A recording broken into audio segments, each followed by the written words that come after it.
Hari ini kita akan membahas buku yang menarik, The Business School karya Robert Kiyosaki. Buku ini tidak hanya memberikan wawasan berharga tentang bisnis, tetapi juga memperluas pandangan kita tentang keuangan dan investasi. Mari kita mulai.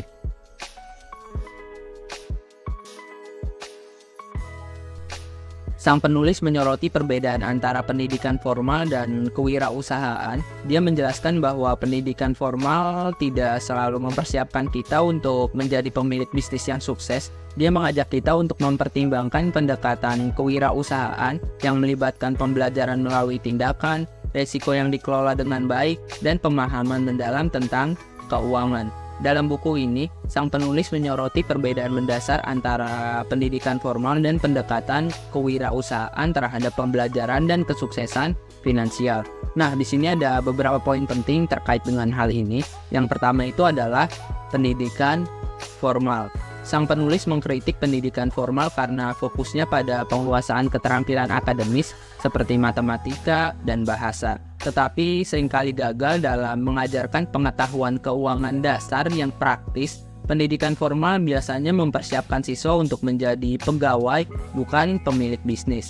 Dia mengatakan bahwa menjadi pintar secara akademis belum tentu menghasilkan kesuksesan finansial. 2. Kewirausahaan. Kiyosaki mendorong kita untuk mengadopsi pendekatan kewirausahaan terhadap kehidupan. Ini berarti melibatkan diri dalam pembelajaran melalui tindakan, mengambil resiko yang terukur, dan mengembangkan keterampilan keuangan yang praktis. Menurutnya, menjadi seorang wirausaha memerlukan keterampilan seperti manajemen keuangan, pemahaman aset dan utang baik, serta kemampuan untuk mengambil keputusan finansial yang cerdas. 3. Belajar melalui pengalaman. Sang penulis menekankan pentingnya belajar dari pengalaman praktis. Dia membagikan pengalaman pribadinya dalam berwirausaha dan investasi, serta kesalahan yang dia pelajari sepanjang perjalanan tersebut.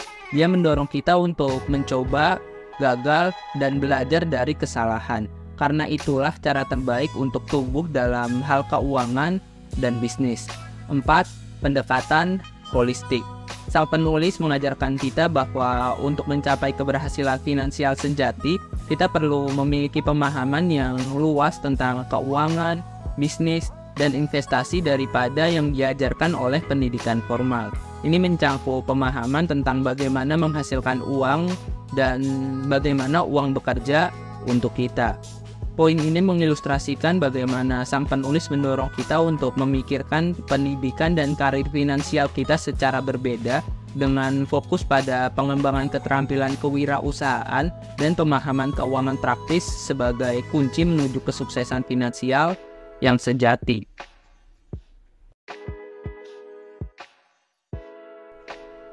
Dalam buku ini, sang penulis menekankan pentingnya pendidikan keuangan. Dia membagikan konsep seperti aset, utang baik, dan cara memahami laporan keuangan. Dia menyadarkan kita akan pentingnya memiliki kontrol penuh atas keuangan pribadi kita. Dalam poin ini, sang penulis menyoroti pentingnya memahami konsep keuangan dan pendidikan keuangan yang lebih luas. Berikut penjelasannya. Yang pertama, perbedaan antara aset dan liabilitas. Salah satu konsep inti yang diajarkan oleh sang penulis adalah perbedaan antara aset dan liabilitas. Dia mengajarkan bahwa aset adalah sumber pendapatan, sedangkan liabilitas adalah pengeluaran. Memahami perbedaan ini adalah kunci untuk menghasilkan uang dan bekerja untuk Anda. Dia mendorong kita untuk fokus pada membangun aset yang menghasilkan pendapatan pasif. 2. Pengelolaan utang yang baik. Kiyosaki juga berbicara tentang pengelolaan utang. Meskipun banyak orang melihat utang sebagai hal yang buruk, dia mengajarkan tentang utang baik dan utang buruk. Utang yang baik adalah utang yang digunakan untuk membangun aset yang menghasilkan pendapatan seperti investasi properti dan lainnya. Di sisi lain, utang buruk adalah yang digunakan untuk membiayai pengeluaran konsumtif yang tidak menghasilkan pendapatan. 3. Pemahaman laporan keuangan. Salah satu hal yang diajarkan oleh sang penulis adalah kemampuan untuk memahami laporan keuangan. Ini mencakup laporan laba rugi, neraca, dan arus kas. Dengan memahami laporan ini, kita dapat melihat kesehatan finansial suatu bisnis atau investasi dengan lebih baik. 4. Pentingnya pembelajaran berkelanjutan. Sang penulis mendorong pembelajaran keuangan sebagai proses berkelanjutan. Dia mengatakan bahwa kita perlu terus belajar dan mengembangkan pemahaman keuangan kita seiring berjalannya waktu.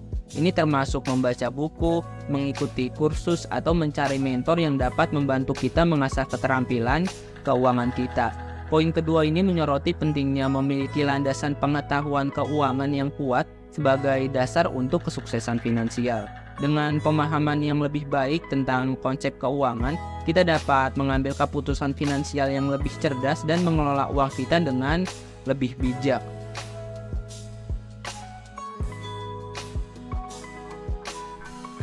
Sang penulis juga membahas perbedaan antara investasi dan bisnis. Dia mengajarkan kita bahwa menjadi seorang investor cerdas dan pemilik bisnis yang sukses memerlukan pemahaman yang mendalam tentang bagaimana uang bekerja.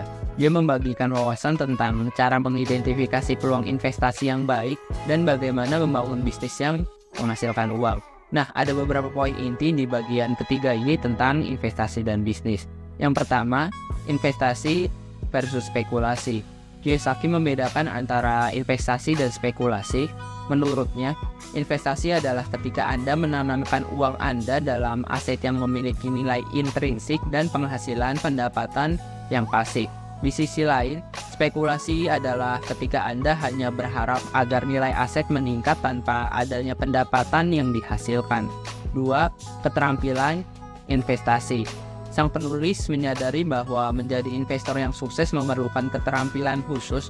Ini mencakup pemahaman tentang berbagai kelas aset seperti saham, obligasi, properti, dan bisnis. Dia menggarisbawahi pentingnya memahami resiko investasi dan cara mengelola dengan bijak. 3. Pendekatan pasif versus aktif. Salah satu konsep utama yang diajarkan oleh sang penulis adalah pendekatan pasif terhadap investasi. Ini berarti mencari aset yang menghasilkan pendapatan pasif secara teratur seperti sewa properti atau dividen saham. Pendekatan ini berbeda dengan pendekatan aktif, di mana Anda harus secara aktif terlibat dalam pengelolaan investasi Anda untuk menghasilkan uang. 4. Pemahaman tentang pajak. Kiyosaki juga mengajarkan pentingnya memahami implikasi pajak dalam investasi. Dia berpendapat bahwa investor yang bijak tahu bagaimana memanfaatkan peluang pajak yang sah untuk mengurangi beban pajak mereka dan meningkatkan penghasilan bersih mereka. Poin ketiga ini menyoroti pentingnya menjadi investor yang cerdas dan memiliki pemahaman yang kuat tentang prinsip dasar investasi. Dengan pemahaman ini, Anda dapat membangun portofolio investasi yang lebih kuat dan mencapai tujuan keuangan Anda dengan lebih baik.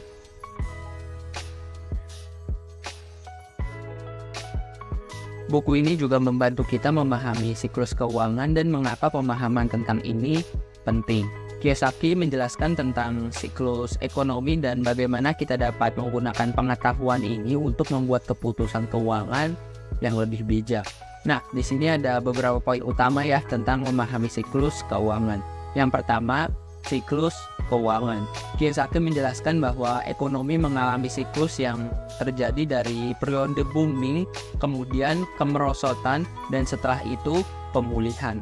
Siklus ini dapat mempengaruhi berbagai aspek keuangan seperti nilai properti, saham, dan lapangan pekerjaan. 2. Pemahaman tentang resiko. Dia menekankan bahwa setiap fase siklus keuangan memiliki resiko dan peluang yang berbeda.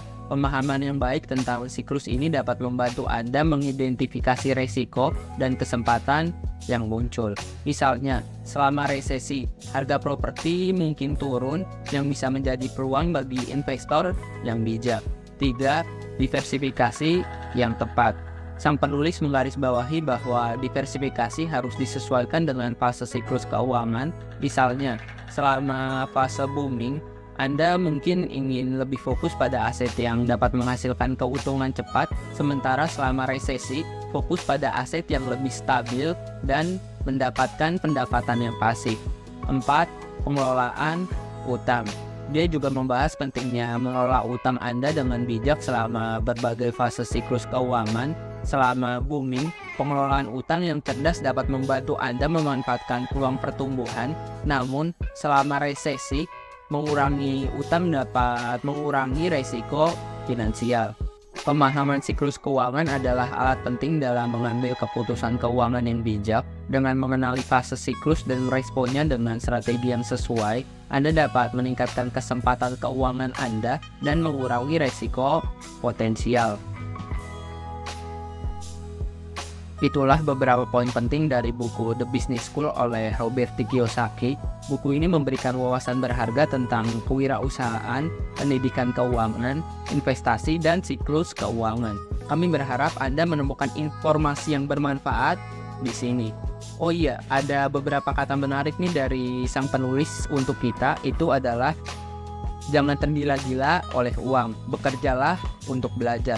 Jangan bekerja untuk uang, bekerjalah untuk menambah pengetahuan.